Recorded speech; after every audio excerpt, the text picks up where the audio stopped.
Okay,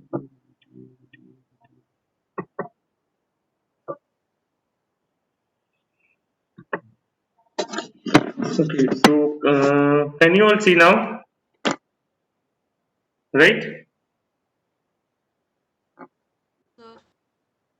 Fine. See, so last class we were discussing about vasculobullous lesions, okay? And I showed you a case where there were lesions on the anterior tooth of the mouth. We discussed basically about the herpes simplex virus infection, and I'll give a brief revision. Herpes simplex virus infection is caused by herpes simplex virus 1 in the oral lesions. It primarily affects the children, and when the children, please keep yourself muted, and please all of you keep yourself muted. Okay, and when the children have not developed immunity, then the sometimes adults too get affected. The primary herpes simplex virus 1 primarily affects children. That is why we call it primary herpes simplex virus infection. Occurs after 6 months of age and primarily till the 5 years of age. Okay, many times the infection will remain subclinical or asymptomatic, like what you are hearing for the COVID, that asymptomatic patients are there and they are developing antibodies. Same way for herpes simplex virus also, people will develop antibodies. So not everyone will develop HSV infection. That's why we do, and usually for HSV there are no vaccines. Hmm. Those people who have not got exposed in childhood and have not developed immunity, sometimes they get affected in the adulthood. That time we call it as a, if we are not sure it is primary or not, we call it as a acute herpetogingival stomatitis. Since the word is acute, means there are acute eruptions of ulcers. Herpetogingivostomatitis. Herpeto means because of herpes virus. Gingivo means gingiva is involved. Stomatitis means mouth is also involved and there is an inflammation. Okay, this, and we have seen that there were multiple ulcers. Right, I'll show you the pictures of those ulcers. Right, remember these pictures? Okay. There are multiple small vesicles which rupture to form tiny ulcers. Ulcers are surrounded by erythematous areas and many small ulcers coalesce to join the larger ulcers. Okay, the gingiva will have, where is the picture of gingiva? Go, 1 second. Yes, the all the part of the mucosa will be involved, especially the anterior two third, and the gingiva will have linear erythema. Right, there will be inflammation and linear edema of the gingiva, and the interpapillary gingiva will be involved. This is what we read. All viral infections are preceded by prodromal symptoms. Okay, so now we come to another case. Right now, if you see this patient, if you can see clearly, the palate has multiple vesicles. Can you see it is on the soft palate? So there is this another viral infection called as herpingina. Herpingina causes infections on the soft palate of the patient. Basically, it affects the posterior one third of the mouth. It affects the posterior one third of the mouth, and same there are multiple vesicles which later rupture to form ulcers. First thing, second, here also there will be a prodromal symptoms. All the viral infections there will be all acute viral infection, there will be lymph node involvement. So you will find lymph node involvement, patient will give you a prodromal symptoms, and the vesicles on the posterior two third of the mouth and anterior two third will be either not affected or less affected. Herpingina is usually milder than the acute herpetic gingival and it is not caused by herpes simplex virus, but it is caused by Coxsackie virus infection. Okay. So this is what herpingina is. I hope you have understood the treatment for herpingina will follow the same path. That is, it will have the, since it is very mild and self-limiting, most of the viral diseases are self-limiting. Okay, most, not all, but most of the viral diseases which affect us are usually self-limiting. If you get viral fever also, you get cured by 4 to 5 days. Okay, so here also we'll have the symptomatic treatment. If the patient has give pain, pain will give pain NSAIDs. If the patient has burning sensation, we'll give some anesthetic and anti-inflammatory mouthwash. If the If the viral infection is severe, then to prevent respiratory tract infections and other systematic infections, will be prescribed antibiotics. Most of the viral infections, patient's immunity goes down. Okay, will prevent that, and mostly antivirals are not required in herpangina. It gets cured, but will advise patient rest. We will advise patient lots of fluid and nutritious diet. Okay, so I hope this is clear. I'll be giving you the written material for all these things. Means my PPT, I'll give it to you, and I'll request you to all read Burkett, these topics from the Burkett. I hope all of you have got Burkett. Okay, if those people who have not got Burkett, you can download it online or you all can message me. This is another case of herpangina. I'm not going in detail. I'll send you all these things. Okay, this is also a picture. Okay. Now there is another disease. Why I am teaching all the herpangina and hand foot mouth disease? They will not come to you as long notes. Okay, they will come to you as short notes or 2 marks questions. So you should know them in brief. They will never come as a long note. So for hand foot mouth disease, the name itself describes it will involve hand, it will involve feet, and it will involve the mouth. Okay, the virus is same Coxsackie virus infection. Right, so usually it is both in the children and the adults. Okay, 75% is in less than 4 years of age. Okay, usually children from 8 months to 33 years of age. Then what happens? Move. Okay, sorry. No. Then it is the patient will usually have low grade fever. They will have vesicles and ulcers on the hard palate, tongue, and buccal mucosa. So it is something similar to acute herpetogingival stomatitis. Means again anterior part of the mouth and almost entire mouth is being affected. That is buccal mucosa is involved, palate is involved, and the tongue is involved. Okay. Oral lesions are more extensive than herpangina, but they are milder than the acute herpetic gingival stomatitis. So how we will differentiate it is at HSV or it is herpangina. Herpangina will affect the posterior to one third. HSV and hand foot mouth will affect the anterior one third. But on the hand extension surfaces of hand and feet, meet on the hand and feet, what we will see macules, papules, and vesicles. So we will definitely see vesicles, we will definitely see ulcers where the vesicles rupture, but we will also see macules and papules. This is again self-limiting and lasts for 3 to 5 days. Severe cases may have systemic complication like CNS complications, cardiac and pulmonary involvement. So treatment becomes mandatory there. You will hardly encounter these cases. They are very rare in India or very rarely seen in clinical, because once the hand and feet are involved, they usually go to dermatologists. But nevertheless, you should know it because it will be asked in exam for 2 marks question or for a 3 marks question. Okay. Now we'll move to another case, that is varicella zoster virus infection. Oh shit. I'm sorry, it got closed. No, it's not got closed. Okay. So I'll show you another picture of a case. Okay.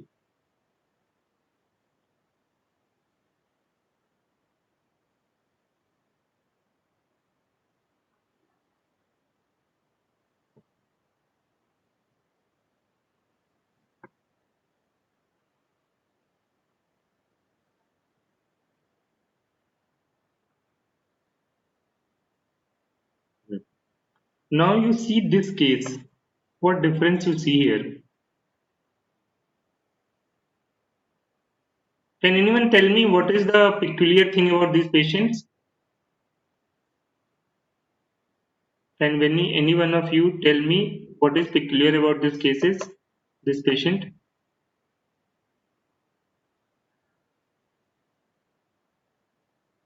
Yes, Akansha. Do you find anything different in this patient other than others? Anything peculiar? Akansha Dubey.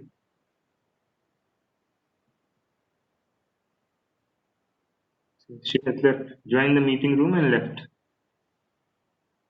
Okay.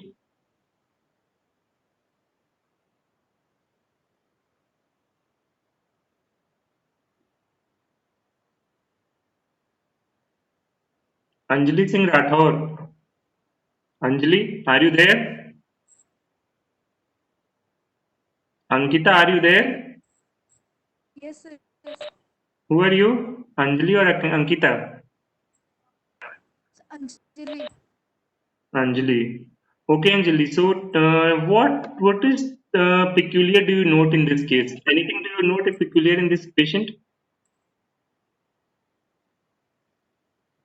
Are you able to see the picture? आपको picture दिख रहा है ये patient का? Yes, sir. Yes, sir. हाँ. What is the peculiar thing do you find in this?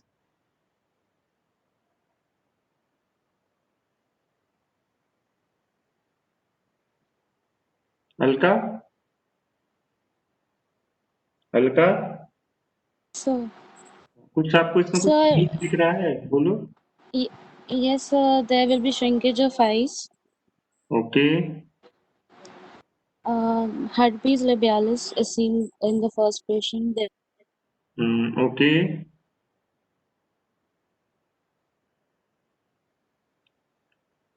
See, I'll tell you briefly about this case. This patient also came with sudden eruptions of the ulcers on his face. Okay, he had prodromal symptoms. These two are different cases. I'm talking about the second case. Okay, he had prodromal symptoms. Both these patients, in fact, had mild fever, mild malaise, and when they visited the clinic, we saw them having ulcers on the face. And if you see buccal mucosa, okay, if you see buccal mucosa right now what you see in the oral cavity? What is different thing do you see in the oral cavity? If you see clearly, it appears as though someone has taken a scale, drawn the line, and the lesion is only one side of the mouth. What we saw in the herpes simplex virus infection, okay, what we saw in the herpes simplex virus infection, or even in herpingina, entire palate was involved. Both sides buccal mucosa were involved, okay, and the full mouth was involved, while here what you see that only half of the mouth is involved, right? See here also only half of the mouth is involved, other half is not involved. This side gingiva is clear, this side buccal mucosa is clear, this side palate is clear, while this side there are lesions on the gingiva, palate, and as well as on the buccal mucosa. And if you see this case, then here also forehead only on the left side the lesion is seen. The right side there are no lesions. If you see this patient also, the lesions are only on the left side. Sorry, right side. They are not on the left side. So such patients, this is the case of herpes zoster virus infection. Okay, now what is herpes zoster virus? See, there are we read about all of you must have got somewhere in your life chicken pox, right? Most of you have got chicken pox somewhere in your life. So chicken pox is a disease caused by varicella zoster virus. Chicken pox is a disease caused by varicella zoster virus infection, and in chicken pox, the entire body is involved. It is usually a disease of childhood, occurs in the children. Okay, it is occurs in the children, and after once the patient has been affected both in herpes simplex virus and in varicella zoster virus infections, once the person has been affected and even if he has been cured, the virus resides inside you. It will never leave your body. Okay, it makes your body as host and resides inside you in a latent phase or dormant phase. It will be staying silently inside the nerve ganglions. Okay, some of the nerve ganglion, any nerve ganglion, spinal nerve ganglions, it will pick up and it will stay there. I hope all of you know what is nerve ganglions. It will stay there, and whenever our immunity is down, they flare up, okay, and they start showing ulcers. Now that condition is called as herpes zoster virus infection. When varicella patient gets affected with varicella zoster virus infection, that is chicken pox, and he gets cured, after that the virus remains latent inside the body in the nerve ganglions. Whenever for any reason our immunity becomes down, then those lesions flare up, and that time the infection is known as herpes zoster virus infection or recurrent herpes zoster virus infection. Now, what are the causes when the immunity will go down? Immunity may go down because of some disease like AIDS or some other primary autoimmune disorder. It may be because of when we are taking some drugs which are immunosuppressant. If we are taking some continuous immunosuppressant drugs like say corticosteroids, which may be because of some autoimmune disease, some infection, some transplant in the body. There are various reasons for that, some skin infection, arthritis, or there may be various reasons for that. These are two conditions. Then the third condition may be whenever we have lot of stress and anxiety. Whenever there is a lot of stress and anxiety, then the cortisol level increases in the body, right? You all know that they cause flight and flight syndrome, right? Whenever we get stress and anxiety, the level of cortisol increases in the body, and cortisol is a hormone which decreases immune response,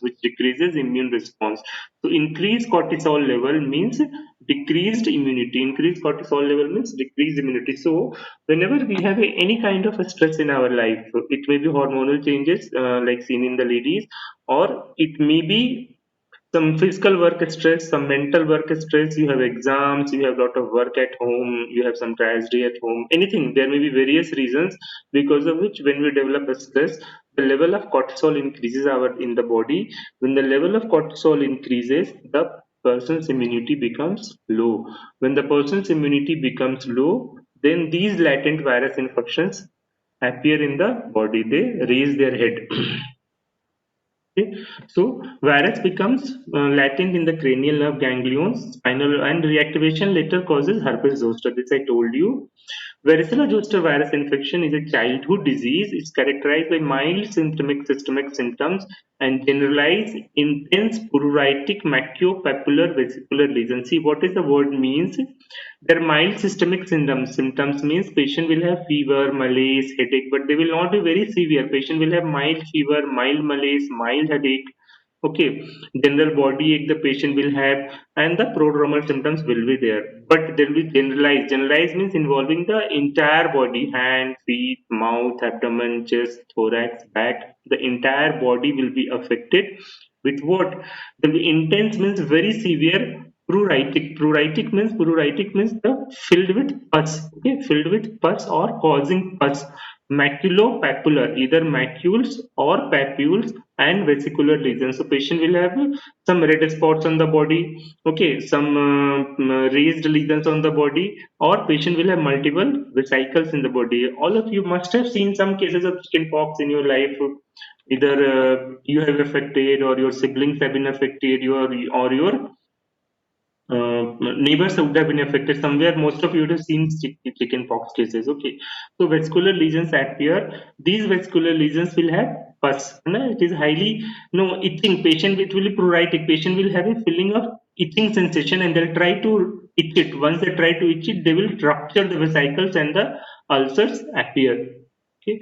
Oral lesions are not very important from our point of view, because orally vesicles appear, they appear rapidly and form ulcers. The diagnosis is very simple of the varicella zoster because the entire body is involved. There are pruritic itching type of sensation in the body. There is a macule, spapule, and vesicles appear. I am sorry, I told that day pruritic means with pus. It is basically itching type of sensation. The mouth also will have vesicles that will rupture and form. Varicella zoster also will usually not come as a long note. If it comes as a long note, it will come along with herpes zoster virus infection. It will usually come with a short note. The problem with the varicella zoster virus is this is also a self-limiting disease, but we need to give similar treatment, that is symptomatic treatment. Then we need to give supportive treatment. Patient has to be on the rest, and patient has to be contained. Why? Because varicella zoster is a highly contagious disease. From one person, it can go to another person. So you have to be very careful when you visit a chicken pox patient. If you have not had it previously, or if you have not been immunized, that is, you have not been vaccinated, then you should stay away. And usually when the patient is in the convalescent stage, convalescent means when it is he is recovering, all these vesicles on the body, they will gradually dry off. They will dry off, and the scabs will form. Okay, like a layer, like a fish scale. When a scale will form on the body, that is called a scab. The healing portion of the ulcer is called a scab. And when that scab no gets removed, gradually that scab will shed. When that scab sheds, there are virus particles below that scab which can cause spread of chickenpox or varicella zoster virus infection. So patient with varicella zoster virus, you have to be very careful with them going near to them, especially when they are recovering, when they are in convalescent stages.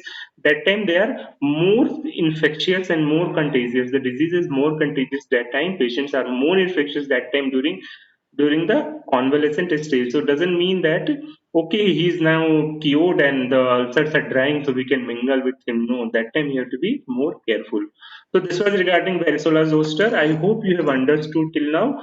Now we'll move ahead to herpes zoster. Now what happens? Varicella zoster virus infection comes to the body. It may come to some other person to you.